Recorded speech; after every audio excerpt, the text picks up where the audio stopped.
Let's talk about money goals. They say you're supposed to have them.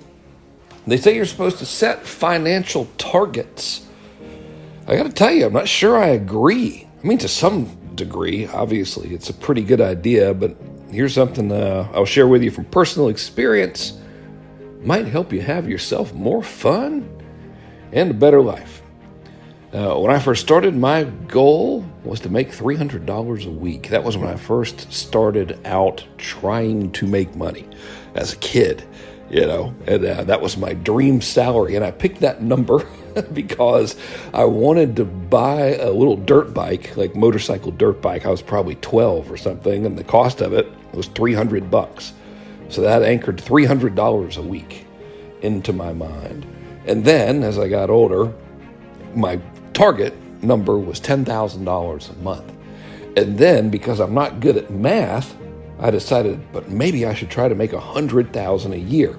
And of course, if you do the math, that's actually less than $10,000 a month. But math is not an exact science. So then I started having the income goal of, well, maybe if I can make $1 million a year. And then it became a monthly target. If I could get to $100,000 a month, $200,000 a month, $300,000 a month, $400,000 a month, etc. You notice a pattern here? It just keeps going up. The target keeps on going up. Here's the thing. It's an unattainable goal. Like, sure, you might hit the monthly number or the annual number or whatever, but you'll hit it. And I hope you do. I'm sure you will if you focus on it and you stick with it. You'll hit it, and then you're like, okay, now what? So here's an alternate approach that might work, which is a lifestyle goal.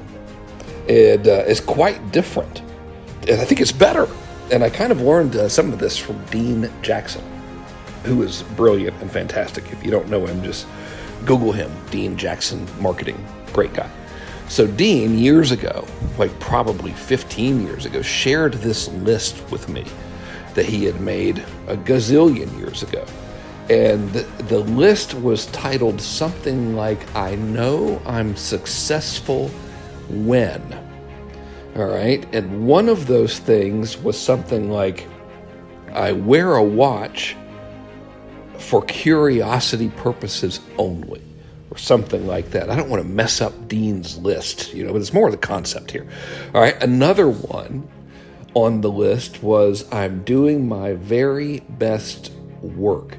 None of them that I can recall, nothing on the list was a financial target. It was all about quality of life, which of course is created in many ways by having enough money. So I'm certainly not telling you don't try to earn as much revenue as you can, but I am telling you to maybe shift the focus away from a number and towards a circumstance, such as the goal is to never have to, right? That's one of my things.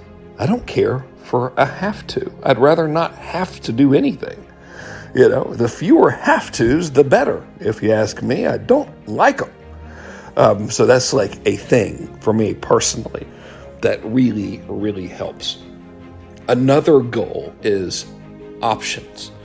Instead of I want $1 gazillion, I like to say my goal is to have the option to do whatever the heck I want. Like if I feel like chartering a plane to Paris, which actually would not be a smart decision. It's better to fly first class on Air France, trust me on this one, than it is to charter a plane that way. It's bigger and the food's better. But anyway, if I decided to do it, I'd like to have that option to be able to do it. Reason I'm sharing this with you, this year, 2021, October of 2021, will be 22 years of serving the entrepreneurial community. And I can tell you 100%, all the stuff, the big houses, the Rolls Royces, the Ferraris, and the Porsches, and whatever other stuff, the watches. I'm not really a watch guy, but I've had a couple fancy ones. They don't mean anything.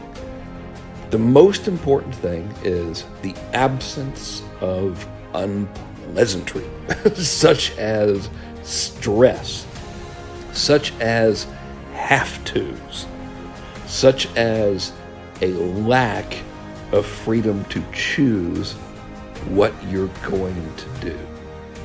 So, when planning out next month, this month, whatever, I know we got to make our money, but also throw in a lot of focus on what you want your life to look like in terms of your overall quality of life.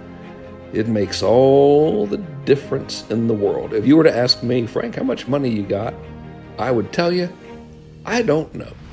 And it's not because I have so much that I can't count it. It's because I'm more concerned with, am I living a good life? Am I happy? Am I enjoying myself? If this month were to be my last month on earth, would I enjoy it? Would I be able to look back on it on that last 10 minutes and be like, yeah, that was some time well spent? We're thinking about money's good, but it sure ain't everything. And you know what's funny? Is when you start focusing on what you want to build for your quality of life, weirdest thing might happen is that you'll get into this flow. You'll start doing what really makes you happy, which increases your overall levels of energy and productivity and creativity. And what do you know? You might slip up and end up making yourself more money than you thought you were going to in the first place, back when that was all you focused on. Sure do appreciate you listening. Hope you have a great day. Take it easy.